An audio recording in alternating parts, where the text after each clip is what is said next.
Pada tutorial kali ini, kita akan mempelajari mengenai klasifikasi spesies bunga iris menggunakan algoritma K-nearest neighbor atau algoritma KNN.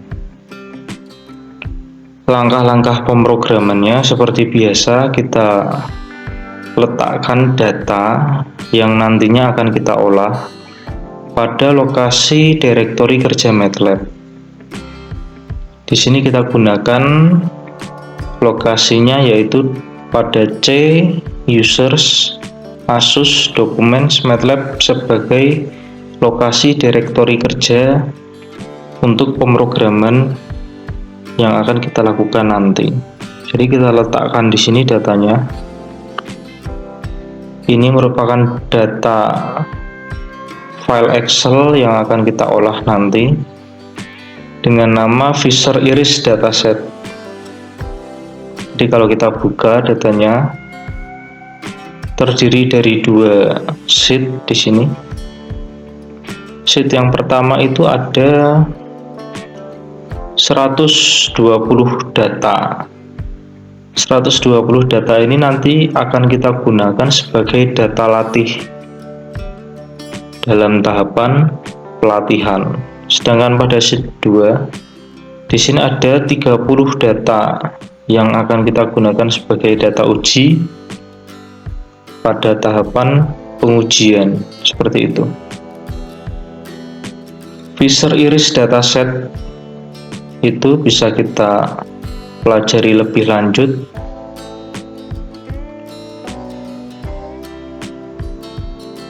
pada Wikipedia. Jadi dataset bunga iris ini dibuat oleh ilmuwan statistik dan biologi yang bernama Ronald Fisher pada tahun 1936 pada paper dengan judul The Use of Multiple Measurement in Taxonomic Problems. Jadi Ronald Fisher itu membagikan 150 data dari bunga iris yang terdiri dari 3 spesies. Jadi data yang dibagikan oleh Ronald Fisher itu 50 data pada spesies yang pertama yaitu iris setosa. Kemudian ada 50 data lagi iris versicolor dan 50 data lagi iris pada spesies Virginica. Jadi ada 3 spesies bunga iris yaitu iris setosa, iris versicolor, dan iris Virginica. Masing-masing spesies ada 50 data sehingga total datanya ada 150 data, seperti itu. Untuk gambarnya, jadi ini merupakan gambar dari bunga iris pada spesies setosa seperti ini. Kemudian ini merupakan bunga iris pada spesies versicolor. Kemudian yang terakhir bunga iris pada spesies Virginica. Gambarnya seperti ini. Ketiganya memiliki warna yang sama yaitu warna biru keungu-unguan seperti ini. Ronald Fisher melakukan pengukuran terhadap 150 bunga iris. Jadi bunga yang pertama diukur. Bunga pertama itu merupakan iris pada spesies setosa diukur. Pengukurannya terhadap 4 atribut yaitu sepal length, sepal width, petal length, dan petal width. Sepal length itu merupakan panjang dari kelopak bunga. Sedangkan sepal width itu merupakan lebar dari kelopak bunga. peta length merupakan panjang dari mahkota, sedangkan petal width merupakan lebar dari mahkota bunga, seperti itu. Jadi pada bunga iris yang pertama merupakan bunga iris pada spesies Setosa dengan panjang kelopak 5,1, ini satuannya adalah sentimeter. 5,1 cm, lebar dari kelopak 3,5 cm, kemudian panjang dari mahkota 1,4 cm, dan lebar dari mahkota 0,2 cm, seperti itu. Dan seterusnya sampai 150 data. Nah, data ini kita pindahkan ke file Excel, tetapi pada data latih ini kita ambil 120 data.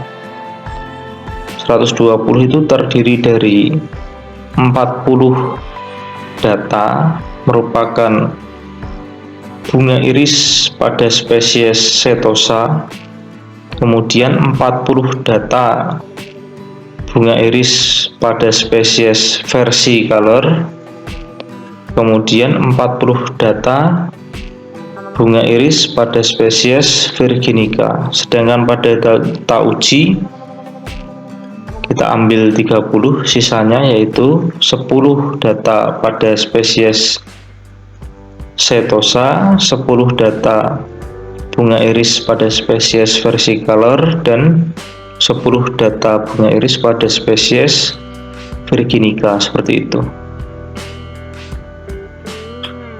Jadi ini data ini yang nantinya akan kita coba mengklasifikasikan.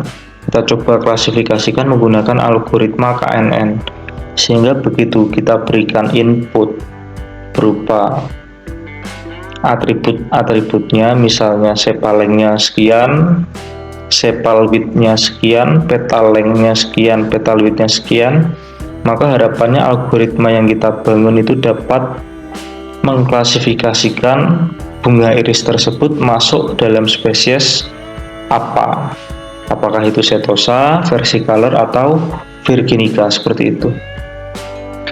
Jadi setelah data itu kita letakkan pada lokasi direktori kerja MATLAB seperti ini, maka secara otomatis data tersebut pasti juga muncul pada current folder dalam tampilan software MATLAB.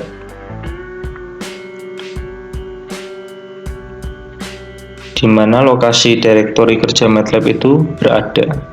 Di sini lokasi direktori kerjanya kita set sesuai dengan lokasi di mana data file Excel itu berada. Selanjutnya kita klik ini button New Script yang ada pada pojok kiri atas tampilan software MATLAB. Nah, kita klik, kemudian kita memberikan codingannya di sini. Yang pertama kita berikan perintah seperti biasa. Kita awali dengan perintah CLC. Jadi CLC itu merupakan perintah untuk membersihkan command window. Jadi command window ini kita bersihkan dulu sebelum kita mulai program-program utama. Seperti itu, kita bersihkan dulu sebelum running program utama itu berjalan. Jadi CLC itu clear command. Kemudian kita berikan perintah clear. Nah, clear ini fungsinya untuk membersihkan variabel-variabel pada workspace sebelum perintah utama itu dijalankan. Jadi perintah utamanya itu nanti kita kerjakan di bawah ini.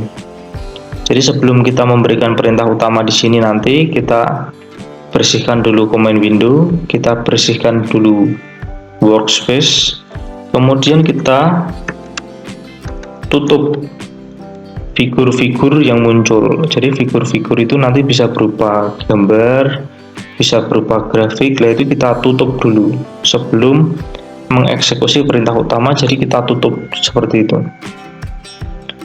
Kemudian yang terakhir kita berikan perintah warning of all. Warning of all itu fungsinya untuk menonaktifkan warning yang muncul pada command window. Jadi nanti kalau ada warning yang muncul itu akan dinonaktifkan sehingga tidak ada warning yang muncul. Tetapi kalau ada error, yaitu pasti tetap akan muncul pada command window. Kalau error tidak bisa dinonaktifkan. Tetapi kalau warning bisa. Warning itu contohnya seandainya kita punya gambar yang berukuran besar, kemudian kita coba tampilkan pada figur misalnya. Nah, maka akan muncul warning bahwa MATLAB itu tidak bisa menampilkan gambar sesuai dengan ukuran aslinya karena terlalu besar. Maka biasanya gambarnya diperkecil sebesar 30%, biasanya seperti itu. Itu dalam bentuk warning. Nah, warning itu bisa kita nonaktifkan saja. Kemudian kita berikan perintah, kita berikan keterangan di sini, pelatihan seperti ini. Jadi kita kerjakan tahapan pelatihan. Kita awali dengan membaca data.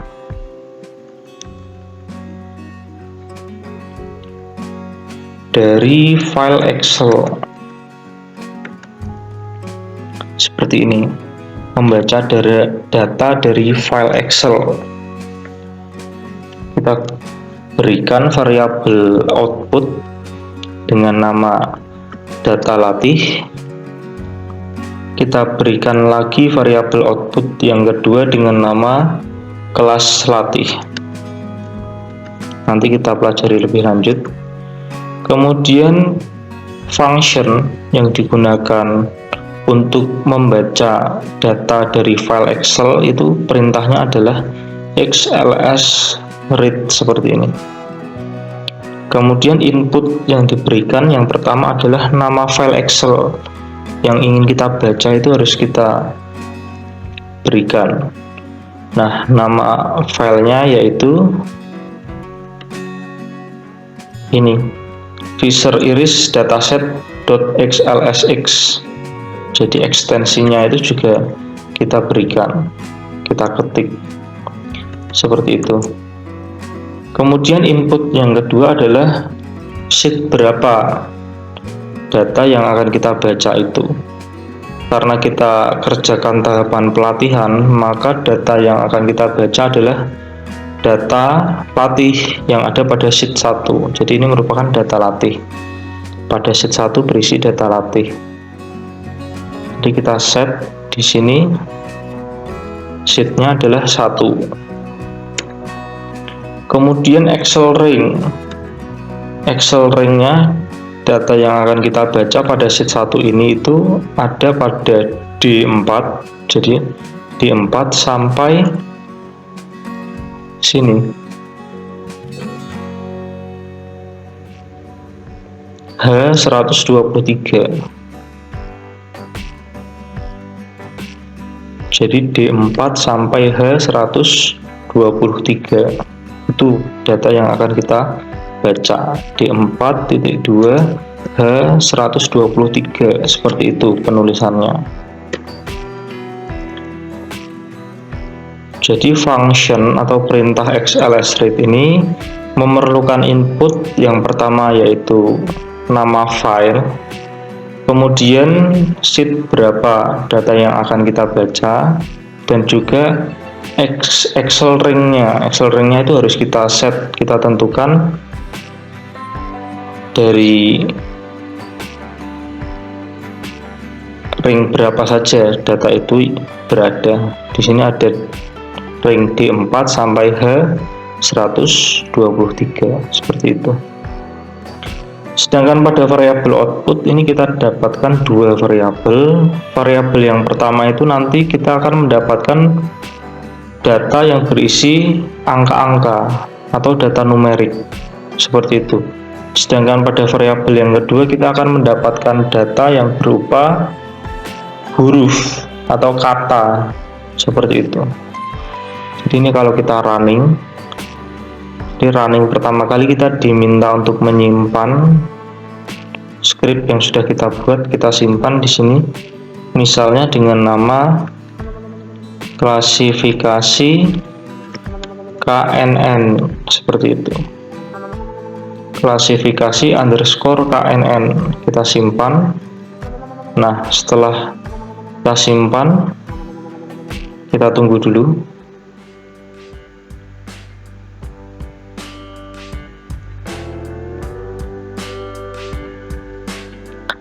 Maka akan muncul dua variabel pada workspace. Variabel yang pertama adalah data latih. Jadi data latih ini berisi nilai angka-angka numerik saja. Seperti itu. Ada 120. Sini berukuran 120 kali 4. Ada 120 baris dan 4 kolom. Jadi kolom yang pertama tadi adalah sepal length atau panjang dari kelopak. Kolom yang kedua adalah sepal width atau lebar dari kelopak. Kolom ketiga adalah petal length atau panjang dari mahkota. Sedangkan kolom keempat adalah petal width atau lebar dari mahkota. Variabel yang kedua, ini kelasnya double. Double itu berarti isinya angka-angka. Kalau variabel yang kedua yaitu kelas latih, nah ini kelasnya adalah cell. Cell itu bisa berisi angka maupun huruf atau kata-kata seperti ini. Jadi ini ada 120, di mana 40 data pertama itu bertuliskan setosa, 40 data berikutnya versi color, dan 40 data terakhir adalah Virginica, seperti itu, sesuai dengan yang ada pada file Excel. Jadi dari perintah XLSRead ini kita dapatkan dua variabel. Yang pertama data latih berisikan data numerik, angka-angka. Kemudian variabel yang kedua adalah kelas latih berisi kata-kata. Seperti itu. Selanjutnya kita lakukan menyusun variabel X dan Y. Nah, X ini adalah data latih. Kita ambil semua baris. Jadi dari 120 baris itu kita ambil semuanya, tetapi hanya kolom yang ketiga saja yang kita ambil, di mana kolom yang ketiga itu merupakan petal length atau panjang dari mahkota. Untuk Y itu kita ambil dari data latih, kita ambil semua baris tetapi hanya kolom yang keempat, maka akan kita peroleh petal width atau lebar dari mahkota. Jadi ini kita ambil dua saja dari keempat atribut tadi, kita ambil dua saja. Mengapa kita ambil dua saja? Karena supaya bisa divisualisasikan dalam arah sumbu X dan arah sumbu Y. Mengapa kita ambil dua variabel atau dua atribut itu, petal length dan petal width? Nanti kita pelajari lebih lanjut. Mengapa yang kita gunakan itu petal length dan petal width? Kita pelajari pada visualisasi grafik. Kita buat dulu visualisasi grafiknya. Plot data. Kita berikan perintah figur itu untuk menampilkan figur figur itu nanti kita isi dengan grafik seperti itu. Kemudian kita berikan perintah G scatter, jadi grup scatter. Kita berikan input berupa X, kemudian Y, jadi X itu tadi petal length, ini tadi, Y itu petal width, seperti itu. Kemudian kita berikan nama grupnya atau nama spesiesnya di sini, yaitu kelas latih. Kemudian kita berikan warna dari masing-masing spesies, karena kita punya 3, kita berikan warna RGB saja.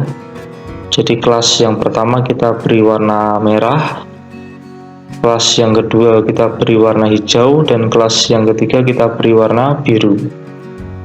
Kelas yang pertama tentunya dari yang dibaca pada variabel kelas latih pasti setosa.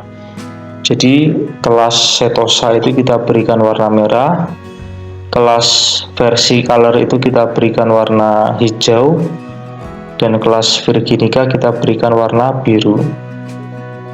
Kemudian kita berikan simbol berupa huruf O kecil, jadi nanti scatternya itu, sebaran datanya itu dalam bentuk huruf O atau bulat-bulat seperti itu. Kemudian kita berikan perintah grid on. Grid on itu untuk memberikan grid atau kotak-kotak pada grafik. Nanti kita lihat. Kemudian kita berikan sumbu. Keterangan sumbu X yaitu petal length. Keterangan sumbu Y yaitu petal width, seperti ini. Kemudian kita berikan judul, title, klasifikasi, K nearest neighbor, seperti ini. Setelah itu kita run.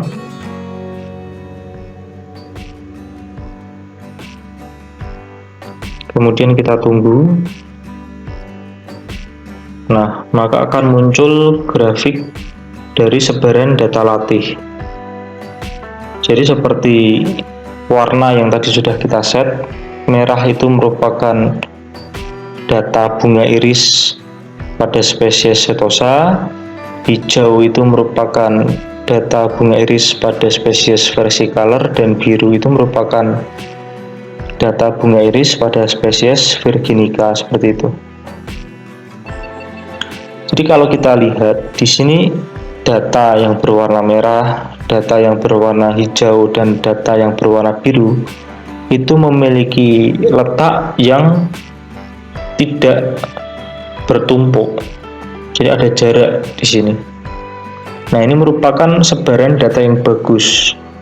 Itu seperti itu. Jadi masing-masing kelas itu memiliki kelompok tersendiri, tidak bercampur dengan kelas yang lain. Itu data yang bagus, itu seperti ini. Oleh karena itu kita gunakan petal length dan petal width pada klasifikasi tutorial ini. Seandainya kita gunakan sepal length dan sepal width, yaitu kolom pertama dan kolom yang kedua, kita coba run. Nah, maka sebarannya itu kurang baik. Kalau yang spesies setosa di sini cukup baik, karena dia tidak ada tumpukan dengan kelas yang lain atau spesies yang lain.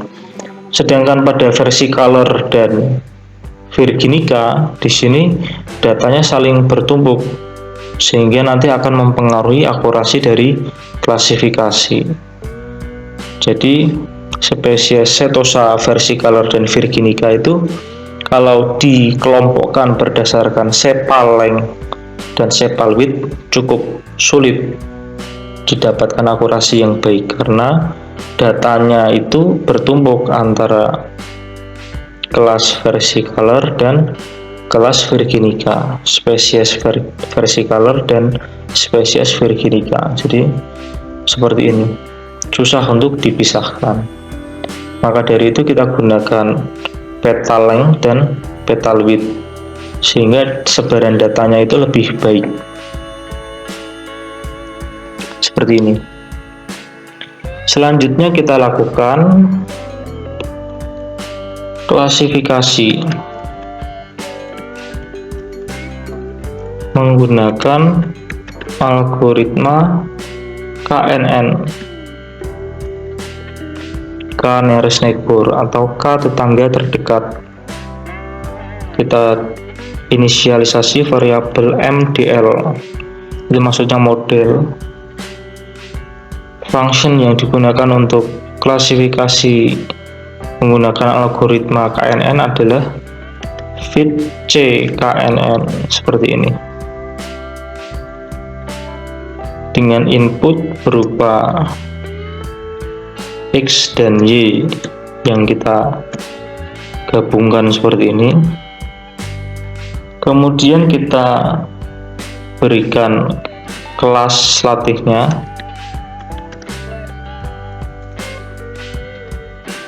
kemudian kita berikan input berupa berapa tetangga terdekat yang akan kita gunakan, number of neighbor, jumlah tetangga terdekatnya itu kita ingin berapa, misalnya kita set 5 misalnya. Nanti kita pelajari lebih lanjut untuk algoritma KNN nya. Kemudian kita lakukan membaca kelas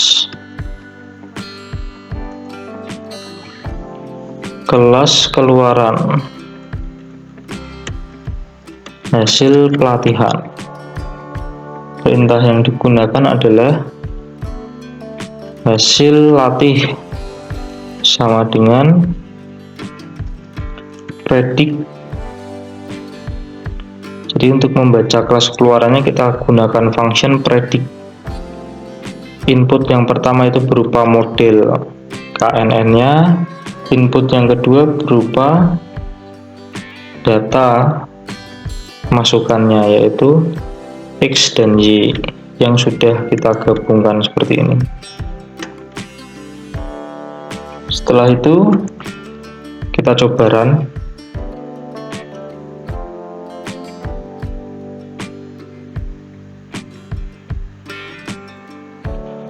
Nah, maka akan muncul variabel hasil latih pada workspace. Nah, ini adalah hasil klasifikasi menggunakan algoritma KNN. Sedangkan kelas latih itu merupakan targetnya. Jadi targetnya setosa, pada data pertama itu targetnya setosa. Nah, sedangkan hasil klasifikasi KNN juga setosa, sehingga betul klasifikasinya pada data yang pertama. Pada data yang kedua juga betul, seperti itu. Apakah ada yang salah? Ada ternyata. Jadi ada kesalahan klasifikasi. Nah, ini contohnya pada data ke-68. Data ke-68 itu targetnya, harapannya adalah versicolor. Nah, tetapi hasil klasifikasinya adalah virginica, seperti itu. Apakah ada kesalahan lagi? Ada ternyata. Pada data ke-87. Jadi harapannya, targetnya adalah virginica, tetapi keluarannya adalah versicolor. Pada data ke-100 juga targetnya adalah virginica, tetapi keluarannya adalah versicolor. Data ke-114 juga seperti itu. Nah, bagaimana prinsip kerja algoritma KNN itu?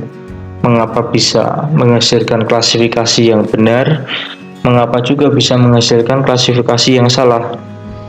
Nah, ternyata prinsipnya misalnya ini data yang pertama misalnya. Nah, data yang pertama ini kita tidak tahu apakah dia itu termasuk dalam spesies Setosa, versicolor, atau virginica. Nah, bagaimana cara untuk mengetahuinya? Bagaimana cara untuk mengklasifikasikannya? Caranya adalah mencari 5 tetangga terdekat, karena tadi kita dalam pemrogramannya kita set 5 tetangga terdekat yang kita gunakan. Banyaknya tetangga kita gunakan 5. Nah, misalnya data ini kita cari 5 tetangga terdekat. Nah, ini tetangga terdekatnya adalah 1, 2, 3, 4, dan 5. Nah, dari 5 tetangga terdekat tersebut, dominannya itu spesies apa? Ternyata dari kelima tetangga terdekat, itu merupakan kelas Setosa semua, spesies Setosa semua. Maka data ini tadi yang kita pertanyakan akan masuk ke dalam kelas Setosa seperti itu. Contoh pada data ini misalnya, data yang biru ini. Nah, ini kita cari 5 tetangga terdekat.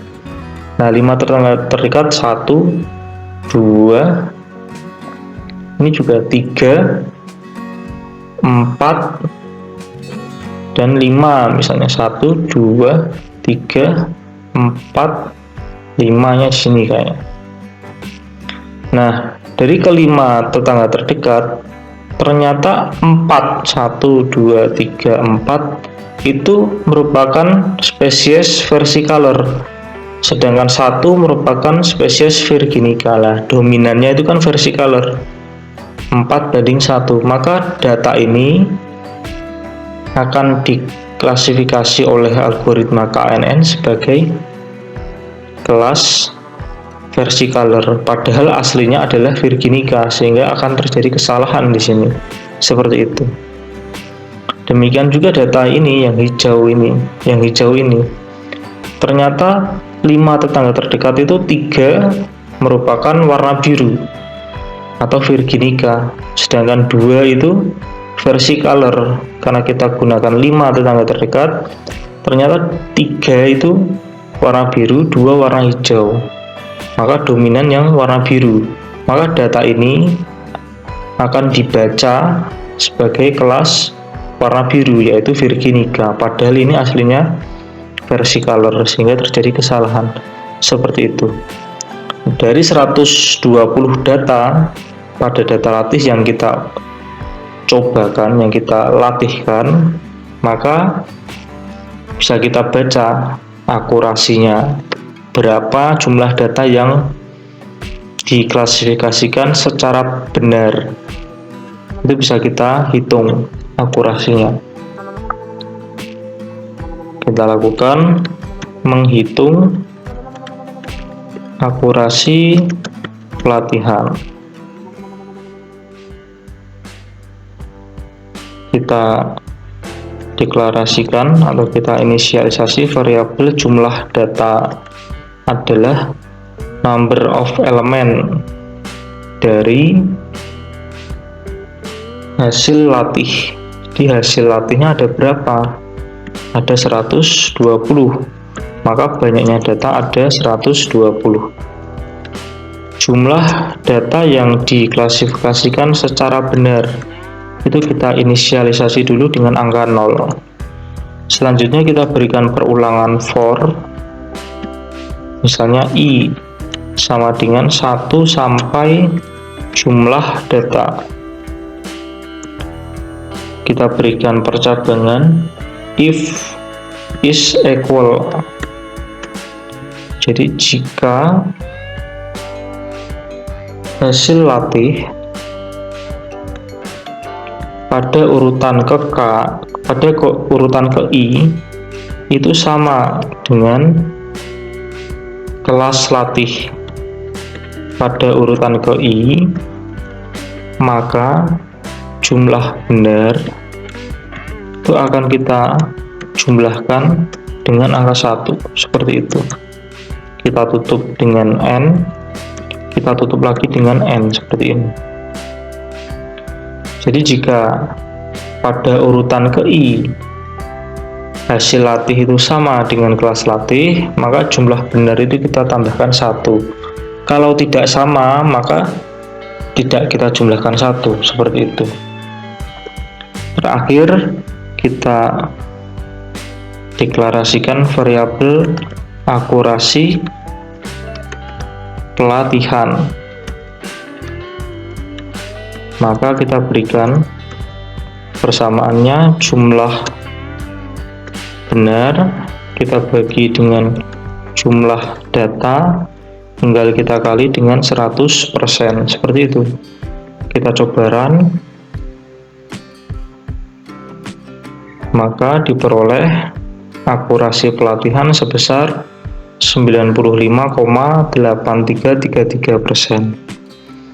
Jumlah benar ternyata dari 120 data itu, jumlah data yang diklasifikasikan dengan benar itu ada 115, sehingga akurasinya adalah 115 dibagi 120 dikali 100%, 95,8333%, seperti itu. Selanjutnya kita lakukan pengujian.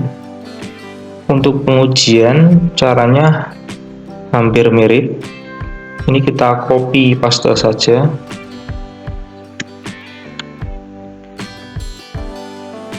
Kita letakkan di sini, di bawahnya persis, di bawah akurasi pelatihan tadi. Kemudian pelatihan ini kita ganti dengan pengujian. Kemudian membaca data dari file Excel. Nah, datanya ini kita ganti semula data latih menjadi data uji. Kemudian ada kelas latih, kita ganti dengan kelas uji. XLS read, masih nama file yang akan kita baca adalah Fisher Iris dataset.xlsx. Pada sheet, nah ini sheetnya untuk data uji kita gunakan sheet 2, seperti itu. Ini semula 1 kita ganti 2, kemudian Excel ringnya di sini D4 sampai H33. Jadi semula H123 kita ubah menjadi H33, seperti ini. Kemudian menyusun variabel X dan Y. X itu merupakan data uji pada kolom ketiga, sedangkan Y merupakan data uji pada kolom keempat. Kemudian untuk plot data, jadi kita timpa saja dari figur yang sudah ditampilkan pada proses pelatihan. Cara menimpanya itu, ini figurnya kita ganti dengan perintah hold on, seperti ini, sehingga akan tertimpa data latih dan data ujinya. Gscatter X, Y, kemudian kelasnya tentunya kelas uji. Warnanya masih RGB, tetapi simbolnya ini kita gunakan tanda silang seperti ini. Selanjutnya kita berikan legend. Legend itu keterangan dari masing-masing simbol. Kita berikan legend setosa data latih. Kemudian versi color data latih. Kemudian Virginica data latih. Kemudian tentunya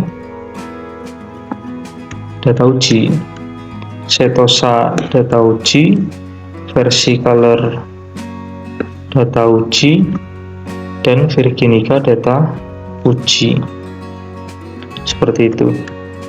Yang terakhir, karena tadi sudah dibuka dengan hold on supaya datanya itu tertimpa, maka kita tutup dengan hold off seperti ini. Kemudian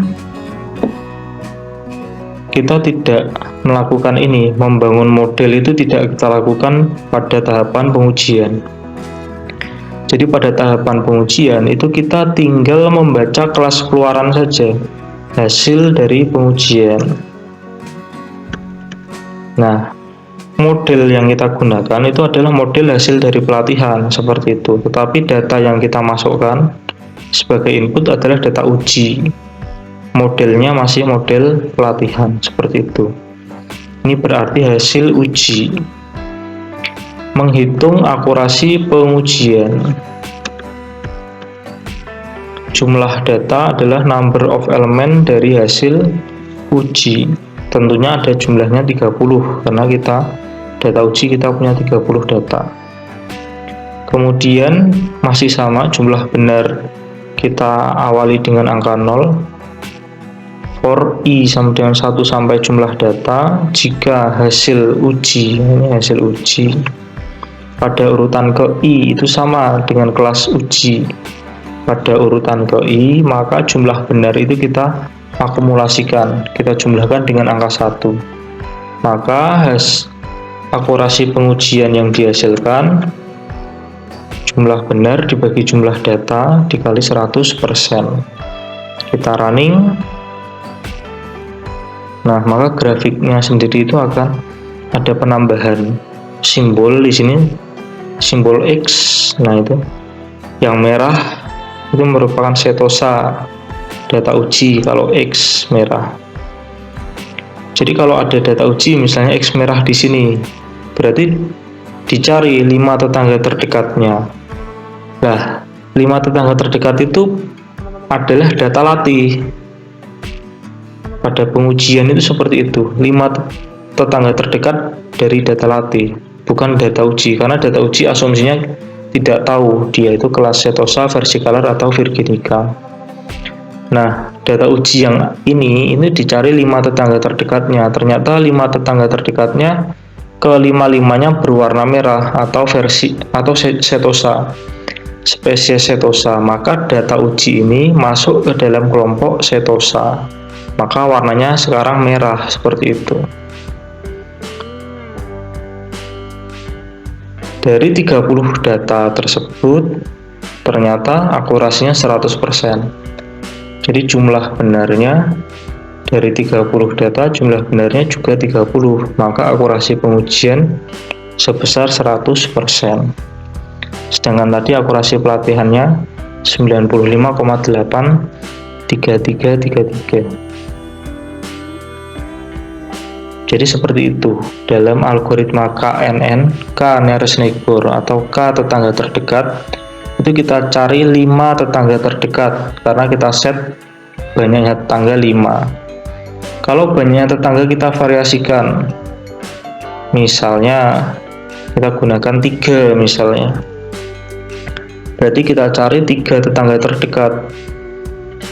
Dari 3 tetangga terdekat itu dominannya spesies apa atau kelas apa, maka data yang kita pertanyakan itu masuk ke dalam kelas yang dominan tersebut. Dari jumlah tetangga terdekat 3 ternyata diperoleh hasil akurasi yang berbeda pula. Untuk akurasi pelatihan diperoleh 97,5%, akurasi pengujian masih sama 100%.